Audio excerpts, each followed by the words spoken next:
ትውልዱ በባህርነት የኖረ በበታችነት አእምሮ የተገዛ ውስጡ የተበላሸ ወደ ኋላ እንጂ ወደፊት ማየት የማይችል ሁሉ ጊዜ ራሱን ዝቅ አድርጎ ሐቁን የሚገባውን የማይፈልግ ያለበት ግዴታ ላይ የማይቆም ስለነገ የማያስብ ስለሌሎች ተስፋ የማይሆን ኃይል ነበርና فقاتل أنت وربك إنها هنا قاعدون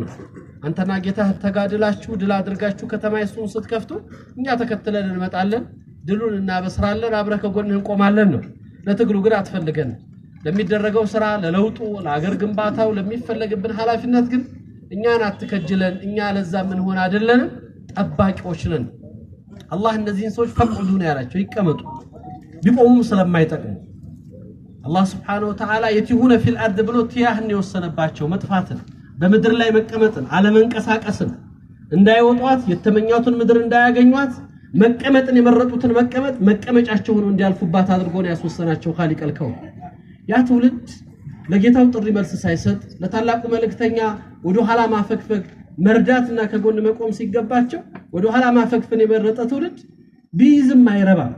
አገር ቢረከብም አገርና ያሳድግም ለማህበረሰብ ተስፋ አይሆንም የተሻለ ማንነት መፍጠር የሚችል ኃይል አይደለምና ቲያህን የተወሰነበት መጥፋት ቁጥር ገድቦ እድሜን ወስኖ 40 አመት አድርጎ ነው አላህ ለምንድነው ይሄን የተጠቀመው ይላሉ ሙፈሲሮች ለምን 40 አመትን አላህ ገደበ ያንድ ትውልድ ወደ አዲስ ምዕራፍ መሸጋገሪያ የነበረው ትውልድ ደግሞ መጥፊያ ዘመን ስለነበር እነዛ ሰዎች በባርነት ስለኖሩ ነው በበታችነት ባርነትን ወደው በፊርዓውን ጌትነት فاستخف قومه فاطاعوه ነው አይደል ባርነቱን እኮ እንትና በታሪክ ላይ እንደሚወሳው ምን ይባላል መሰላችሁ ለፊርዓውን አንዱ ጥፋት አጋዥ ኃይሉ አማን ነበር አይደል አማን አንድ ጊዜ ሰዎች መጡ ማንን ጌታቸውን ፊርዓውን ፈልገው ምን ፈልገው መጡ ጌታቸው ችግር እንዲፈታላቸው ፈጣሪያቸው መፍትሄ እንዲሰጣቸው አማን ጋር መጡና ጌታችንን ፈልገን ነው ፊርዓውን ምን ፈልጋችሁ ላሞቻችን ሞታፋፍ ላይ ደርሰውብናል ሊጠፉብን ነው ያድንልን ጌታችን አሉ አሁን ፊርዓውን ጋር ቢደርሱ ምን መልስ ይኖረዋል ያው የሸሩ ባለቤት አማን ነውና ጌታችሁ ግመል በመፍጠር ቢዚ ስለሆነ እኔ ለምን አልሰጣችሁምና ላሞቹን ይዛችሁ አትሄዱ ምጥፍ አርጌ ልስጣችሁ እናንተ ሄዱ አላቸው እነሱም እንግዲህ መዳንን ነበር የሞቱትን የሚተካ ከሁለት አራት ከተሰጠን ምን እንፈልጋለን ብለው ሄዱ አማን ፊርዓውን ጋር ገባ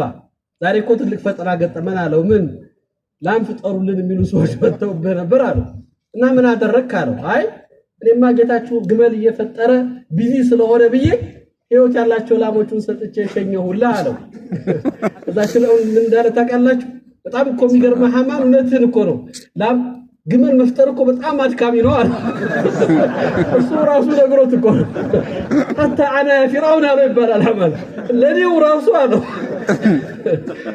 ይሄው ነው ቁርአን فاستخف قومه فاطاعوا